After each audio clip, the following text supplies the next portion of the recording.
सुप्रभात, good morning. मी प्राजक्ता तांडेल. तुम्ही पाहताय न्यूज 18 लोकमत. सकाळच्या पहिल्या बातमीपत्रामध्ये आपलं सगळ्यांचं स्वागत.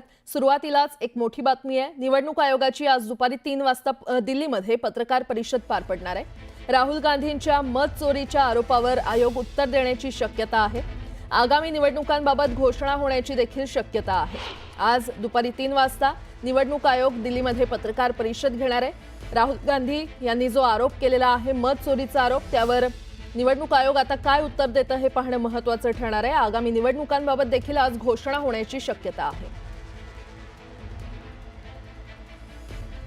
गेल्या काही दिवसांपासून महाराष्ट्राच्या राजकारणात चर्चा सुरू आहे ठाकरे बंधूंच्या युतीची. आगामी निवडणुकीत ठाकरेंची शिवसेना आणि मनसे काही महापालिकांमध्ये एकत्र लढणार असल्याच्या चर्चा सुरू होत्या. या संदर्भात भाष्य करताना ठाकरे बंधूंनी निवडून येऊन दाखवावं असं आव्हानच मंत्री गिरीश महाजन यांनी दिलं. महाजनांच्या या टीकेला उत्तर देताना राऊतांनी जोरदार शाब्दिक हल्ला चढवलाय. पाहूया. मला वाटतं आता घोडा मैदान समोर आहे.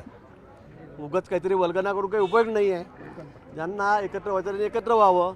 लोकशाही आहे, कोणी एकत्र होऊ शकतं, कोणी वेगळं होऊ शकतं. पण माझं आव्हान आहे, ते जे म्हणतात मुंबई, ठाणे, नाशिक, पुणे, एखाद्या ठिकाणी तरी निवडून येऊन दाखवावं. उगाच वल्गना काय करायच्या. लोकांचा विश्वास भाजपवर आहे, लोकांचा विश्वास महायुतीवर आहे. हा गिरीश महाजन म्हणजे महर्षी व्यास नाही. स्वतःच्या खाली काय जळतंय ते त्याने पाहावं. ज्या दिवशी त्यांच्याकडे सत्ता नसेल त्या दिवशी त्यांची काय अवस्था असेल, ते कुठे असतील याचा त्यांनी विचार करावा. तोंडाच्या वाफा कोण दवडतंय आणि कोण नाही हे उद्या ठाकरे बंधूंचं राजकीयदृष्ट्या एकत्र झाल्यावर त्यांना कळेल. रस्त्यावर फिरणं मुश्किल होईल या लोकांना. मुख्यमंत्री देवेंद्र फडणवीसांनी घाटकोपरमध्ये जात गोविंदांचा उत्साह वाढवलाय आणि यावेळी मुख्यमंत्र्यांनीही दहीहंडी फोडत गोपाळ काल्याच्या सर्वांना शुभेच्छा दिल्या. तर विरोधकांवर निशाणा साधला. पालिकेत परिवर्तन अटळ असून पापाची हंडी फोडली असा टोला फडणवीसांनी लगावलेला आहे. तर ठाण्यातील टेंभी नाक्यावरील दहीहंडी उत्सवात दरवर्षीप्रमाणे यंदाही उपमुख्यमंत्री एकनाथ शिंदेंनी जात गोविंदांचा उत्साह वाढवला.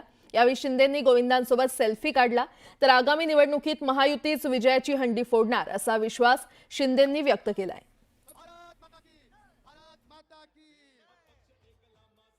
आगामी निवडणुकीमध्ये मी आपल्याला एवढंच सांगतो की जी काही या ठिकाणी लोकांची हंडी आहे, ती हंडी आम्ही सर्व महानगरपालिकांमध्ये लावू आणि जिथे जिथे पापाची हंडी होती ती हंडी आम्ही फोडू.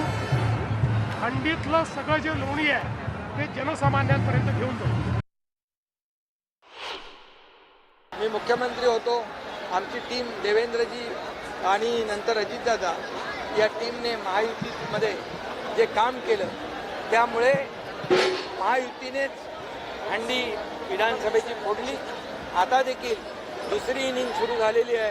देवेंद्रजींच्या नेतृत्वाखाली काम त्याच वेगाने सुरू आहे आणि याची पोचपावती येणाऱ्या आपल्या स्थानिक स्वराज्य संस्था या निवडणुकांमध्ये देखील महायुतीच हंडी फोडेल.